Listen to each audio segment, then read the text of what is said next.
श्रीराम समर्थ. ज्ञान हे दुहेरी शस्त्र आहे. लोककल्याणाच्या तळमळीने जो ग्रंथ लिहितो तो खरा ग्रंथकार होय. वाचनात आलेले आचरणात आणून जो लोकांना सांगतो तो खरा वक्ता होय. आणि सांगितलेले जो आचरणात आणतो तोच खरा श्रोता आणि साधक होय. अलीकडे ज्ञानप्रसाराची अनेक साधने उपलब्ध झाली आहेत. त्यामुळे नको त्या ज्ञानाचाही विस्तार झपाट्याने होतोय. ज्ञान हे एक प्रकारचे दुहेरी शस्त्र आहे. कोणत्याही ज्ञानाचा बरा वाईट उपयोग तो करणाऱ्यावर अवलंबून असतो. ज्ञान हे मुळात पवित्र आहे. जे ज्ञान नीती आणि धर्म यांच्या पायावर उभे असते ते जास्त प्रभावी असते. सर्वांचे एकमेकांवर प्रेम वाढेल आणि सर्वजण एकत्र येतील असे ज्ञान असावे. श्रीमंत गरीब, विद्वान अशिक्षित, लहान थोर, स्त्री पुरुष या सर्वांना एकमेकांबद्दल प्रेम, आदर आणि आपुलकी वाढेल असे ज्ञान व्यक्त झाले पाहिजे. द्वेष मत्सर वाढवेल, नीती धर्माला फाटा देईल असे ज्ञान पुस्तकात नसावे.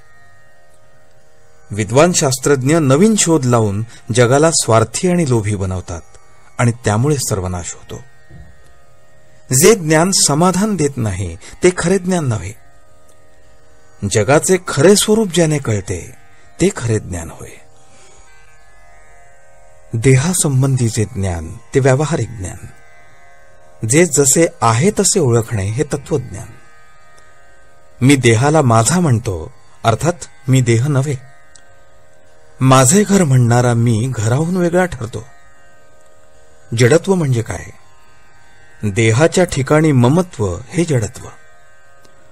पदार्थाचे यथार्थ ज्ञान ज्याला आहे तो शहाणा. व्यवहाराचे गूढ ज्याला कळते तो प्रपंची. जगाचे गूढ ज्याला कळते तो तत्वज्ञानी. सूक्ष्माचे ज्ञान होणे यात सुख आहे.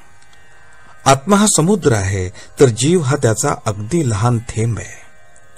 त्याची ओळख होऊन आत्म्याशी समरस होणे हेच खरे तत्वज्ञान आहे.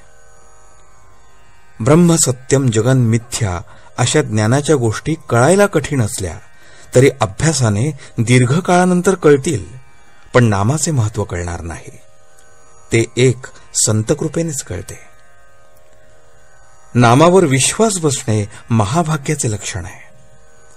आपण बुद्धिभेदापासून सावध दूर राहिले पाहिजे. संत वचनावर विश्वास ठेवून अखंड नाम घ्यावे, त्याने समाधान लाभेल. ज्या ग्रंथांच्या श्रवणाने भगवंताविषयी प्रेम उत्पन्न होते, ज्याच्या योगाने विरक्ती उत्पन्न होते, अनितीचे वर्तन टाकून नीतिमार्ग, धर्ममार्ग याचा अवलंब करावासा वाटतो ते सद्ग्रंथ. उदाहरणार्थ ज्ञानेश्वरी, दासबोध, नाथ भागवत हे ग्रंथ सदोदित वाचून त्यांचे मनन करणे हेच फार जरुरीचे आहे. त्याने ईश्वर प्रेम उत्पन्न होते. आजचे बोधवचन. अत्यंत कठीण प्रमेय असलेले जगातले ग्रंथ वाचावे, पण शेवट अत्यंत सोप्यातले सोपे असे नामच घ्यावे. जानकी जीवन स्मरण. जय जय राम.